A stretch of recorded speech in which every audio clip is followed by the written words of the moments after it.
அப்பாவுக்கு ரொம்ப சீரியஸான ஒரு நிலைமை வந்தப்போ, திடீர்னு மயக்கம் போட்டு விழுந்தப்ப, நான் வந்துட்டு அவசரமாக பெங்களூர்லேருந்து மதுரை வர வேண்டியதாக போச்சுங்க. எனக்கு வந்து தினமே பயனுள்ள வீடியோக்களாக கொடுக்கணும் அப்படிங்கிறது தான் ஆசை. அப்பா வந்துட்டு என்னோடய பிரதர் வீட்டில் இருக்காங்க. அவங்க வந்து ரொம்ப நல்லாவே கவனிச்சுக்குவாங்க. அவருக்கு வந்து ப்ரெஷர் சுகர் இருக்கிறதுனால திடீர்னு ஒரு நாள் வந்து பேச்சு மூச்சு இல்லாமல் மயங்கி விழுந்துட்டாங்க. வாயெல்லாம் இறுக மூடிக்கிச்சு. இந்த ஒரு கிரிட்டிக்கலான சிச்சுவேஷனில் தான் நாங்கள் வந்து ஹாஸ்டலில் சேர்த்துருக்கோம். ஐசியூவில் தான் வச்சுருக்காங்க.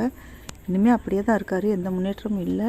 அவருக்காக பிரார்த்தனை பண்ணிக்கோங்க. உங்களுக்கு பயனுள்ள வீடியோக்கள் தினமுமே லாங் வீடியோ கொடுத்துருன்னு சொல்லிட்டு நான் ரொம்ப மெனக்கெடுவேங்க. எனக்கு என்ன தான் உடம்பு முடியலைனாலும் சரி, நான் முடிஞ்ச வரைக்கும் நம்ம உயிர் வாழ்கிற ஒவ்வொரு நாளும் ஒரு நல்ல வீடியோ வந்து கொடுத்துடணும். இது வந்து நிறைய பேருக்கு பயனுள்ளதாக இருக்கணும் அப்படின்னு தான் நான் நினைப்பேன். ஆனால் இப்போ என்னோடய சூழ்நிலை வந்து சரியில்லைங்க. எனக்கு ரொம்ப கவலையாக வேறு இருக்குது. என்னால் வந்து வீடியோ போட முடியல, ரெக்கார்டிங் பண்ண முடியலை, என்னால் பேச முடியாது, எதுவுமே பண்ண முடியலை. அப்படியே வந்துட்டு மனசே உடஞ்ச மாதிரி இருக்குது. அதனால் தயவு செஞ்சு எல்லோரும் மன்னிச்சுக்கோங்க. அப்பாவும் கொஞ்சம் நல்லான பின்னாடி கட்டாயமாக வந்துட்டு உங்களுக்கு பயனுள்ள வீடியோக்கள் எல்லாமே நான் வந்து போடுறேங்க. இங்கே மதுரையில் பார்த்தீங்கன்னு சொன்னால் வெயில், சரியான வெயில், பயங்கரமான வெயில் கொளுத்துது. ரொம்ப கஷ்டமாக இருக்குது மனசுக்கு. சில சமயங்களில் நம்ம வந்துட்டு மன உறுதியை வந்து அதிகப்படுத்திக்கணும். நம்ம எதிர்பாராத ஏதாச்சும் ஒன்று நம்ம வாழ்க்கையில் நடந்துச்சு அப்படின்னு சொன்னால் அதை கடந்து போக பழகிக்கணுங்க. எல்லோரும் என்னை மன்னிச்சுக்கோங்க. கட்டாயம் வீடியோ போடுறேன் நான்.